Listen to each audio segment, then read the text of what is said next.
Notwithstanding Debbie Flintoff-King's Olympic gold medal, Australia's highest quality event today is the men's 400 metres. Many believe it's got a lot to do with the inspiration provided by Moscow silver medalist Rick Mitchell, who's replaced Debbie in the chair. She'll be back shortly. Rick, apart from you, what factors are there in Australia's very strong 400 running? I think the role model thing is important, Tim, and I guess I made the initial breakthrough, but more importantly, Darren Clarke also came through fairly quickly. We've had 4 consecutive Olympic finals now with Australian representation in the 400, and I think it's made the youngsters realise that a number of us are capable of doing it. Well, let's go to the glamour event, the men's 400. There's Darren Clarke, 4th for the 2nd consecutive Olympic Games in Seoul last year, and we're seeing him for only the 2nd time in open competition at a national championships.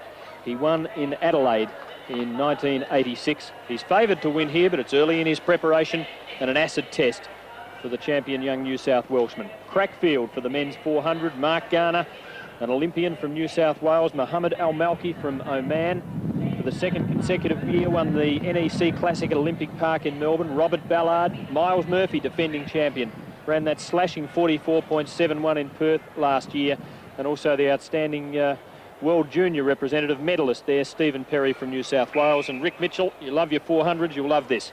I'll enjoy every second of this, Tim, because it really is a high-quality field.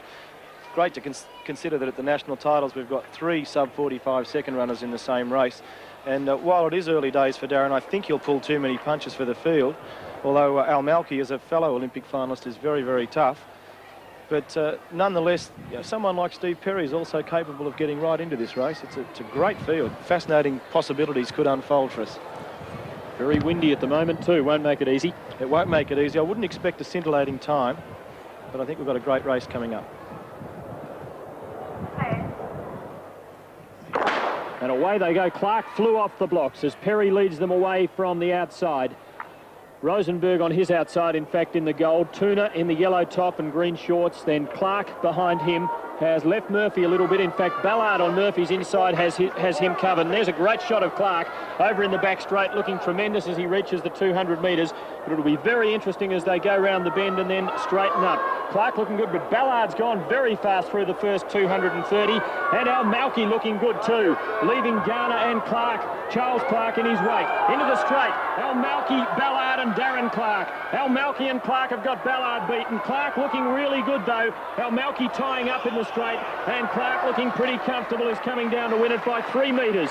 Al Malki 2nd, Ballard a big run for 3rd, Garner 4th. Miles Murphy back in about 5th or 6th position, but a loud round of applause for Darren Clarke, winning his 2nd national 400 metre title. A very good performance by Darren. You can see at this stage of the race he's got them covered, maybe foxing a bit, feeling the pinch a touch. I think he felt that might happen today, but he just has a glance and knows he has them covered. Al Malki just starting to tie up a little after running beautifully off the turn. Darren by 2 metres, 45.9, a similar time in fact to when Bert Cameron won the Commonwealth Games title in this stadium under similar blustery conditions. So Officially 46 seconds for Clarke. He wouldn't be too disappointed in that. As Rick Mitchell said, the conditions very difficult. I was actually very confident coming into the straight. Before the race, I was, I can't explain how nervous I was.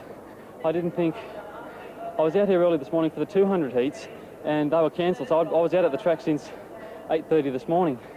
And I had all that time to think about it, and the nerves were getting up and getting up, and I'm just glad to finish it. Why nervous in Australia when you've been to an Olympics? Well, everybody said to me, oh, you've got it on toast.